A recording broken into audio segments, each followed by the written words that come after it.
Now we're going to learn how to make kimchi, Korea's national dish.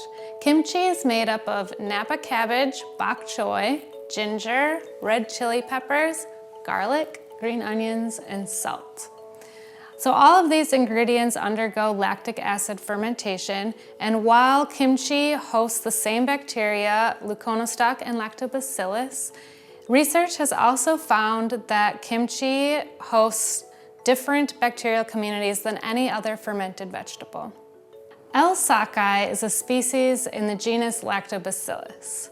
One study isolated L. sacchi and discovered through trials that it's a possible treatment for chronic sinusitis or chronic inflammation of the sinuses. So it appears that L. sacchi has a protective quality for our sinuses. W. carinus is a species from the family Leuconostoc. Research has found that this species actually promotes the production of L-ornithine, which is associated with enhancing our metabolism at rest and promoting the production of hormones. The same study determined that lipid accumulation was reduced by the presence of W. carinus, demonstrating that it's a good species to support any efforts in weight control. Kimchi is a good example of a probiotic-rich fermented food that has a lot of microbial diversity from its traditional ingredients such as ginger and garlic.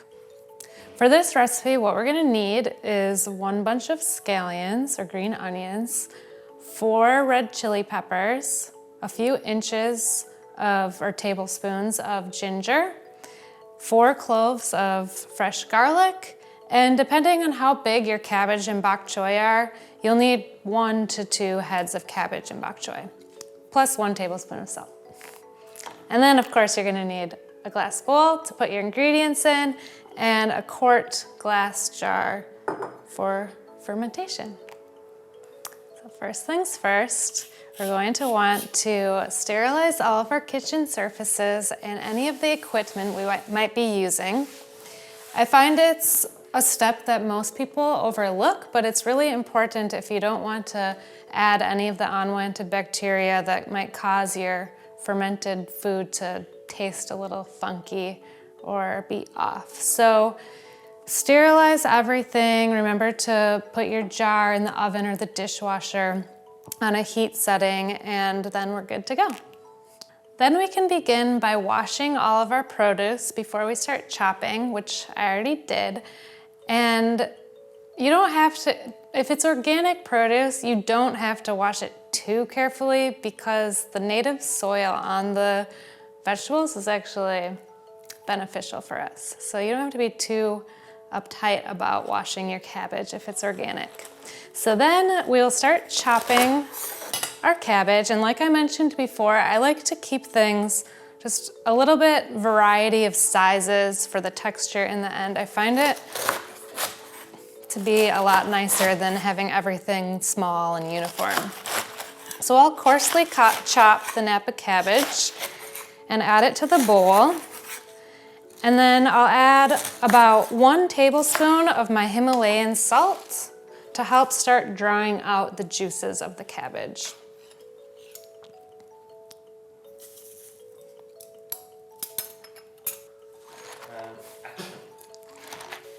With washed hands, we'll want to begin massaging the cabbage to break down the cell walls and draw out any of the juices.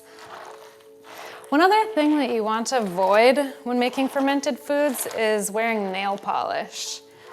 Nail polish contains harmful chemicals, and you do not want to have any toxins added when you're trying to support the fermentation process. So I just say remove nail polish before making kimchi or sauerkraut.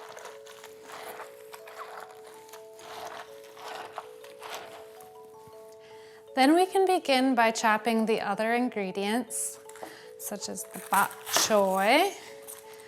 And try to remember, just do different sizes. I'm doing the bok choy in big pieces. I think it's really nice in the end product. And then the garlic, I like to chop coarsely. I know it's all preference, but I do the garlic coarsely. And then the ginger, I'll actually use a grater and grate some ginger. The peppers, I'll do last because, well, they're spicy. And so I want to avoid less contact with the peppers. I think experimentation is really the art of the fermentation. That's why we call it the art and science of fermentation. The art is having fun, being creative, and experimenting with what you put into your ferment. I'll chop a scallion.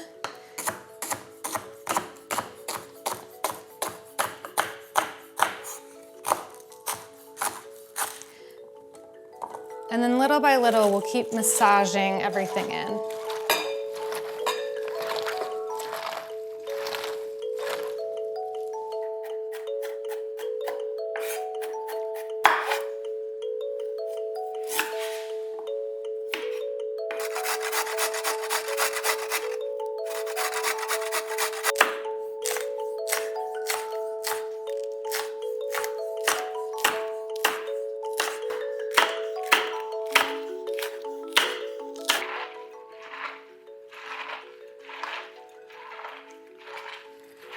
Once the fermented mixture is nice and juicy, you can start transferring it into your sterilized glass jar. So, like before, we'll just add a little bit at a time and compress it down, releasing any air pockets and getting the juice to rise above the mix. So, a little at a time.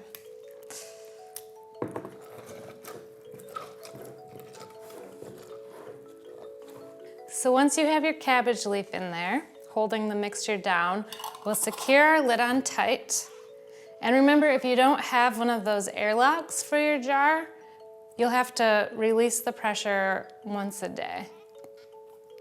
Place your ferment out of direct sunlight somewhere in your kitchen, and you can taste it maybe in 2 weeks and see if you like it.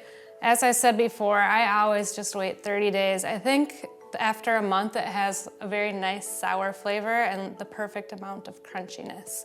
But it's up to you, so just taste it as it goes along, and then you can store it in your fridge and eat about a tablespoon a day to start out with, and the mix will last indefinitely.